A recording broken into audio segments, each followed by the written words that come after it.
The Education Channel presents District Digest, an inside look at the Collier County Public School District. First, the latest news. Thanks for joining us. Here's what's happening.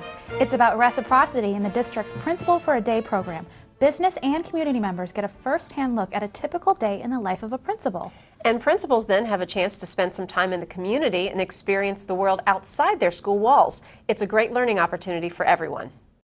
So you started your day going with Dr. Weiss, learning about the Blue Zone. What did you learn from him? What did I learn from him? Dr. Weiss in the Blue Zone, his vision for Collier County and what he wants to do to promote the health and well-being of everyone, children, adults, everyone that is in this community is just definitely one of those things that is an outstanding trait. And I really learned a lot knowing he is on the forefront of that movement. Can the birds walk then if they have that kind of foot? The bird somewhat shows understanding, but not fully understanding of everything. So what are your thoughts so far? Very smart, very friendly, very engaged.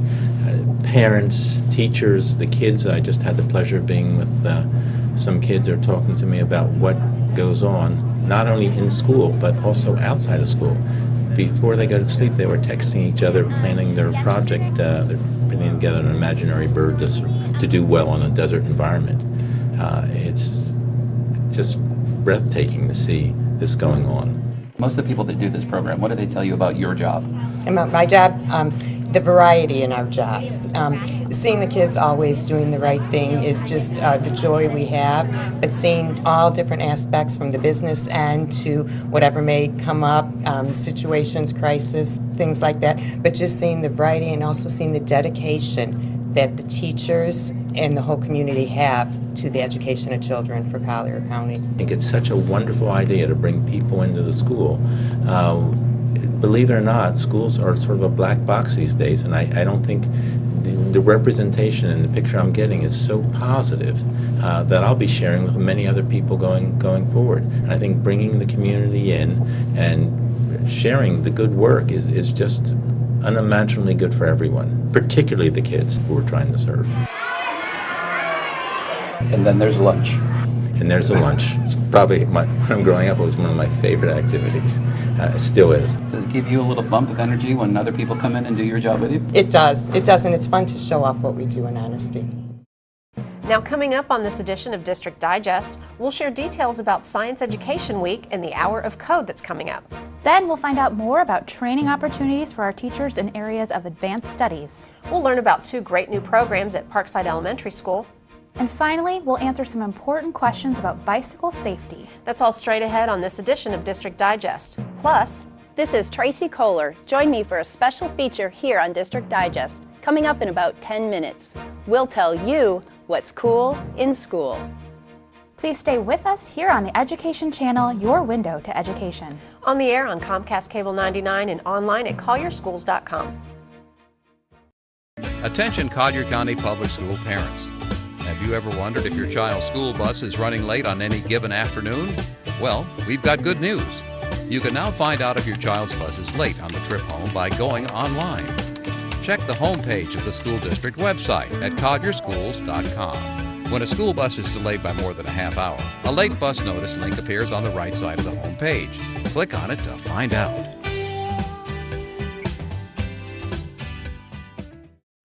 District Digest continues with a special feature.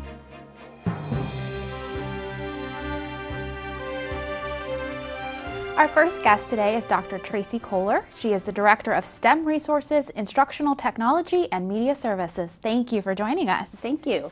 Now, we're here to talk about digital literacy. What does that phrase mean? Well, information really is everywhere, right? It's not with the teacher anymore. It's not with the school. Information lies everywhere. So students are learning information outside of our brick and mortar schools. So to be digitally literate, students really need to be able to think critically, to analyze that information that they're getting constantly, to be able to solve problems. What happens when something doesn't work on their device? What other tool, what other option can they go to? And when they get to that new platform, how do they navigate and use that to think critically and to solve their problems? So Being literate means all sorts of things, thinking critically to how to overcome those obstacles with technology. Wonderful. Now, speaking of digital literacy, the district is celebrating Computer Science Education Week this month by taking part in Hour of Code. Explain to me what that's all about. Sure. So the first full week of December is Computer Science Week, and Computer Science partnered with an organization called Code.org to host an event called the Hour of Code. So during that week, this year, December 8th, there's a call out to the nation for every student to be involved in some sort of coding event for 1 hour. And so all of our students in elementary school, K to 5, are participating in Hour of Code. So during that week, when they go to their technology class, they will be involved in some sort of coding activity, whether it be both plugged or unplugged. Ooh, explain to me what unplugged is. Right. So unplugged means you can do coding even without a computer. So that's where unplugged comes. So for example, a student could get a stack of red Solo cups, and they could have a diagram of a pyramid. And so two students would come together, they would take a look at that diagram, or their blueprint, if you will, and they would have to use pencil and paper and talk about how could they create that pyramid offline. So they would start drawing out, lift the Solo cup up 2 places, and their arrow might have 2 arrows going up. Then move it over 2, and they'd have 2 arrows going to the right, and then 2 arrows going down. Well, how can we make that more streamlined? So they'd come up with some sort of symbol that means 2 arrows up. And so they would have to go through this whole process until the end product would be that pyramid of red plastic cups. So again, that's the kind of unplugged activities, but it's logical, sequential thinking that in the end gets that computer coding or that programming going in their brains. Now, will all kids be doing an unplugged activity as well as a plugged-in activity? Yeah, so Okay. what happens is every day when the students get to class, they're going to do an unplugged activity to kind of get their brains warmed up, and then they'll transfer over to the plugged activity. About 2 weeks before the actual Hour of Code event, our students are learning different programs. So they're doing their unplugged activities, they're watching a video on how to do something, and then they're going into programs such as Hopscotch or Lightbot or Hopscotch Junior, and they're actually going in and coding. It's really kind of a neat program. They're like puzzle pieces that snap together, and then they can create their little character to move certain places, or have an end goal, and they have to move and maneuver their character to the end. And so really they're doing both, plugged and unplugged, and it's just a way to celebrate Hour of Code. That's great. Now, is this hard for the kids, or do they think it's real fun? Well, they're all about games, right? There are digital natives, they've grown up with technology, and so to them, having their character go from one point to the next, working through that maze is just something they do with gaming. The gamification of education is really a hot topic, and I think coding and the Hour of Code really gets students thinking critically and to be problem solvers. And that gamification is really going to enhance their science, technology, engineering, and math skills. And this is really crucial for the world that we live in today and career and jobs that they're going to be eventually taking. Right, so our nation really is in a shortage of software engineers, coders, if you will. And so to stop that outsource of those jobs and those positions, we really need to create those love of coding skills in our students today. Well, thank you so much, Dr. Collier, for joining us today. Thank you, Katie. You're watching District Digest on the Education Channel. Joining us today is Irene Benfati, Director of Advanced Studies and Gifted Learners. Welcome, Irene. Thank you. Hello. We're here today to talk about the upcoming Secondary Rigor and Engagement workshops happening on January 5th. And this is for ACE, pre-ACE, AP, and DE teachers, correct? Correct. Okay. Well, we're very excited about that. It's just so that you know what that reference is. Right. These are our accelerated options that are available to our students at the high school level. So Cambridge ACE is the Cambridge program. It's Advanced International Certificate of Education. AP is the College Board Advanced Placement. Dual enrollment is DE. Yeah. And so it'll be a collaborative effort of all of our teachers by content area. We'll be working together on that day. Okay. And what is the goal for the workshops? As you may know, the superintendent has developed a strategic plan, and there are a number of areas that we have been focusing on and developing our action plans. One of them is college and career readiness. So under that plan, we are taking a look at student performance. We're looking to ensure that our students have opportunities for taking rigorous coursework, that they have an opportunity to take these classes and to not only participate, but increase their level of performance in all those classes. Wonderful. And so what does the day look like? What's planned for the day for the teachers? Okay, perfect. Well, the thing that we'll be starting with is we're going to have Mark Laviolette, who is the Director of Admissions at FGCU University. He's going to set the stage as a keynote speaker. He's going to be sharing with the audience of teachers who are the students that are applying to the university. What is the university looking for? What's the profile of the students so that the teachers have a sense of that? We're going to have breakout sessions by content area, so the dual enrollment teachers will be working together. Each specific content area for AP and ACE will work together in clusters. And the teachers are going to be examining the outcomes of student learning. They're not just going to be looking at data, they're really going to take a look at data, because data can really motivate teachers to take a look and have a shared responsibility for student performance. So it'll give them a chance to take a look at what's working well, what's not working so well, taking a look at the teaching practices, instructional practices, what are the areas that need to be addressed. So it becomes a collaborative process for improving instruction for the purpose of increasing student achievement. Definitely, definitely. And you mentioned college and career readiness. What are colleges looking for in students today? Because I mean, there's a lot of requirements now, and there are, and that's exactly the question that we'll be addressing at that meeting, because teachers not only teach the content, but they become the counselors and coaches for students. That's a great opportunity for teachers to share firsthand why they're taking that course or a particular course, why it would be important for them to perform well on those courses. So the universities are looking for students that are have taken rigorous coursework, have been successful in rigorous coursework, are in fact self-directed, have work-study skills that really support the requirements for college. And I think in Collier County, the Advanced Studies program really well supports our students, because it really is a precursor. The courses that they're taking are precursor to what they're going to be experiencing in college. And in many of those courses, they receive college credits for, so they already start college, not as a freshman. So that's a wonderful opportunity for them. But this gives us a chance to take a look at, to ensure that our instructional practices support students, and that in fact that the performance of our students is continually increasing. Wonderful.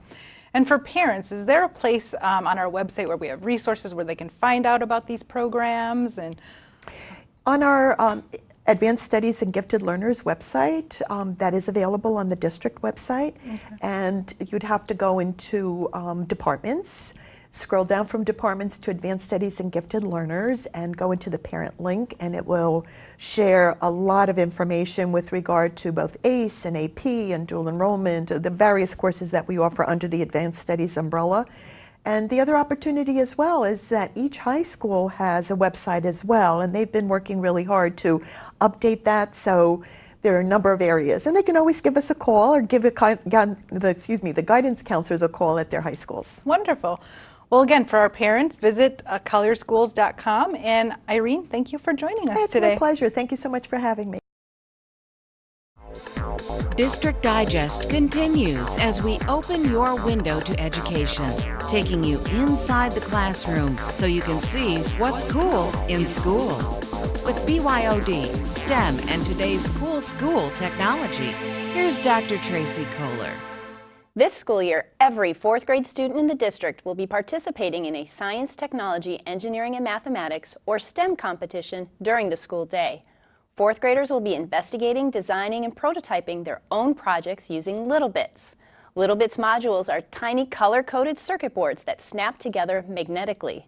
Their simple, unique functions like power, light, and sound allow students to create simple circuits in seconds. No soldering, wiring, or programming required. But first, all fourth grade teachers had the opportunity to participate in a day-long professional learning session with Little Bits. This hands-on experience gave teachers a wonderful student learning perspective and a great lesson in perseverance. Ms. Sherry Ashley from Lely Elementary explains. The Little Bit modules allow the teachers a chance to interact with the STEM process, and we can help troubleshoot for problems that the students might face and replicate it in the classroom and help them brainstorm ideas on how to overcome those difficulties. And District Instructional Technology Specialist Mary Marshall describes the features of Little Bits and a few curriculum connections that teachers and students will experience. Well, in the fourth grade curriculum during the fourth quarter, which is when we have our STEM competition, teachers are teaching energy transfer and transformation. They teach types of energy, electrical energy, mechanical energy, and so the students get to actually build something and show those energy transfers. Little Bits are built in such a way that different colors represents different parts of a circuit. Blue is power, pink is input, orange are wires, and green is output. So when they're putting this puzzle together, they can think analytically about how they want their circuit to look and whether or not it would work before they even put it together. So it's a great way to teach electronics and circuits and just use that problem-solving process. So everyone has the opportunity to become an inventor through using these electronic circuits called Little Bits. And now you know what's cool in school.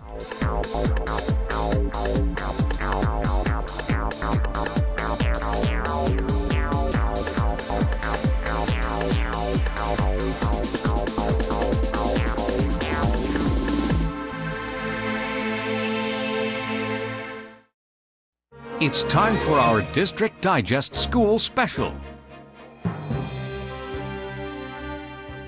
Joining us now is Tammy Stewart, principal at Parkside Elementary. Welcome. Thank you.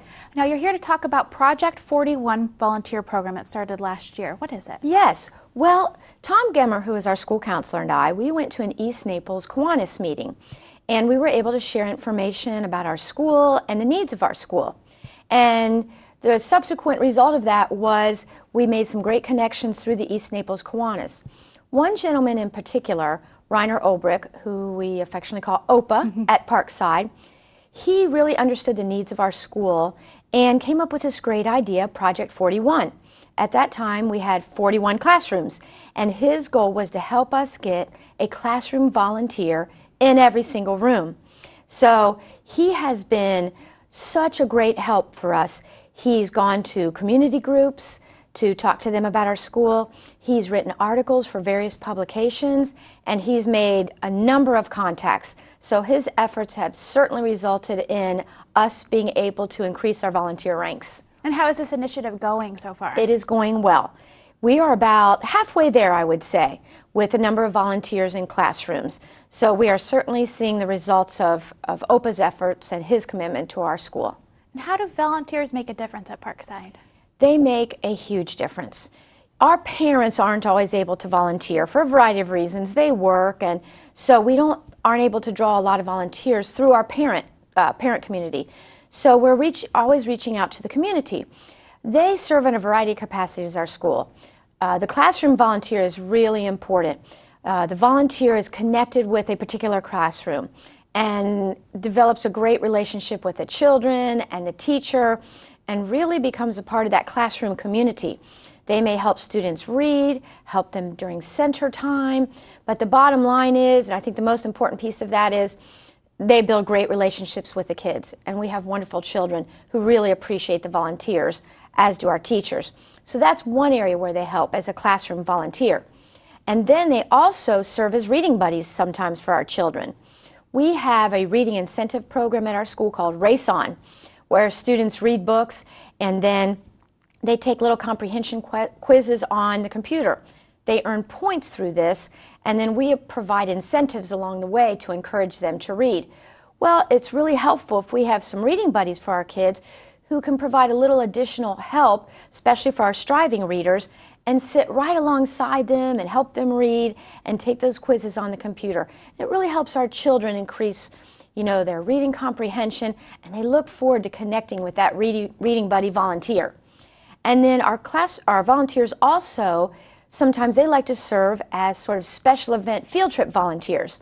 again, not having many parent volunteers, we need volunteers to attend field trips because you have to maintain that certain ratio of children to chaperones. So it's like a 10-to-1 ratio. So to go on the field trips, we need chaperones to come alongside our children. And so some of our volunteers really like that opportunity to serve as a field trip chaperone. You know, they may go to botanical gardens or the Naples Zoo, and it's always a great experience, and our volunteers always give us such positive feedback from those trips. And again, it makes the field trips possible and is another way that our volunteers are connecting with our school community. So again, I think our volunteers' lives have been really enriched, and they always comment on that, and certainly it enriches the lives of our children. That's wonderful. Now, there's another program that you mentioned before, the BUG program. What is that program? Yes. Well, that has come through, again, our connection with the East Naples Kiwanis. The BUG program stands for Bringing Up Grades, and it is an international Kiwanis program. So our local chapter, our East Naples Kiwanis, they are now sponsoring the BUG program at Parkside. And the way we're utilizing it to provide an incentive to increase is to increase reading comprehension. We're really focusing on building that culture of reading at Parkside. So the BUG program helps provide incentives for students to raise some academic component. And so we're looking at students at our school that really need to raise reading comprehension. We've met with the children that we would like to sponsor through the BUG program. We've met with the parents, and we've sent home parent communication so that the parents can also become involved in BUG and helping their children at home raise reading comprehension. So through the efforts of the East Naples Kiwanis, they're helping provide those incentives. And we couldn't do it without them. So we're so appreciative, and the kids are very excited because they know there'll be that acknowledgement. We're going to get together with the kids in December, and those children that have raised their comprehension by at least 10% are going to receive some incentives through the BUG program, and we'll have little assemblies, and we'll acknowledge their efforts of increasing reading comprehension. Yes. It's a great program, and we're very thankful that our East Naples Kiwanis is sponsoring that for our children in our school. Some great things going on at Parkside. Tammy, thank you so much for joining us today. Thank you. It's been my pleasure. Thank you for having me on. No problem. District Digest presents a community update.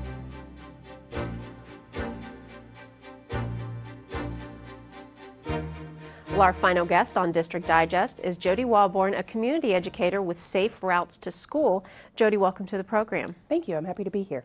First, tell us about Safe Routes to School. What exactly is that? Safe Routes to School is a federally funded grant program that teaches kids safe pedestrian and bicycle habits. So we go into the schools, we teach the kids proper bike handling skills, how to cross the street, fun interactive methods, and we also give away free helmets to kids who may need them. Let's get right into it. Why would riding a bike be a better choice than, say, a car? For one, physical activity. That's a key motivator for a lot of people. We want to keep our kids active because keeping them active is going to help their health. It's going to help their attention span. It's going to help combat obesity. Not only that, it's going to help reduce congestion on the roads. We want to help get rid of too many cars on the road, which leads to more pollution. It's just kind of a health issue for everybody. And where is the correct place for bicyclists to ride their bike? According to the state law in Florida, bicycles belong on the right-hand side of the road, preferably in a bike lane or on a wide shoulder. If that is not available, a recreational path is the ideal place for people to ride their bikes. And just because you've got pedestrians. Exactly. So they could be using those bike paths as well. What I teach my kids is sidewalks are for walking. Exactly. And we know that helmet safety is so important, and it is so necessary, not just for children, but for adults as well, to wear helmets. Yes. Florida does have a law that says you have to wear a helmet until you are 16 years of age. But that doesn't mean you should stop wearing it once you are over 16. You want to wear a helmet at all times because your helmet is to protect your brain. Your brain is in control of everything in your body.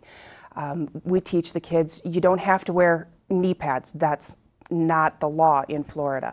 It is the law to wear a helmet because you only have one brain. You want to protect it.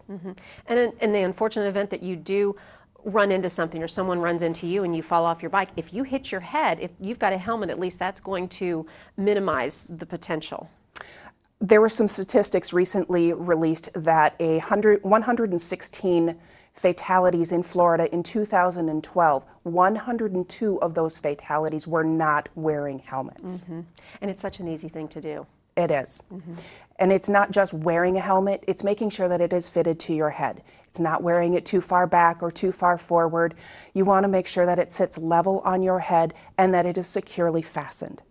Where can people go to make sure that they're being fitted correctly for a helmet? Because, you know, I hear that, but maybe I'm not exactly sure what that means. I do it for the schools. You can also ask the local sheriff's department. There are some firefighters who are also trained in fitting helmets. Youth relation deputies at each school will give out helmets to kids in need, and they are trained on how to properly fit helmets. Now, what can we do to increase the cycling awareness and safety to make sure that everybody is aware of what they should be doing in these safe practices? There's three things: education, encouragement, and enforcement. Know the rules. Know the safe habits. Encourage your kids to get out and ride. Encourage your neighbors to ride, and enforce the laws. Make sure, yes, we are riding on the right-hand side of the road. We are crossing at the crosswalks. And just make sure everybody's out there and having a good time. And that's the key. I mean, you can still have a good time, but do the right thing and make sure that everybody's safe in the process. Exactly. We want people to be active, but we want them to be safe while they're having fun. Well, Jody, thank you so much for sharing this valuable information, and hopefully that's something that, you know, we'll see more bikers out there, because it's fun. My pleasure. Thank you. And we'd like to thank all of our guests on District Digest, and we'd like to thank you for watching. For Katie Tanner, Jennifer Weimer, and everyone here on the Education Channel, I'm Leanne Zinzer. We'll see you next time. Join us again for District Digest, your inside look at the Collier County Public School District. The show is produced by the District Communications and Community Engagement Department and the Education Channel, your window to education.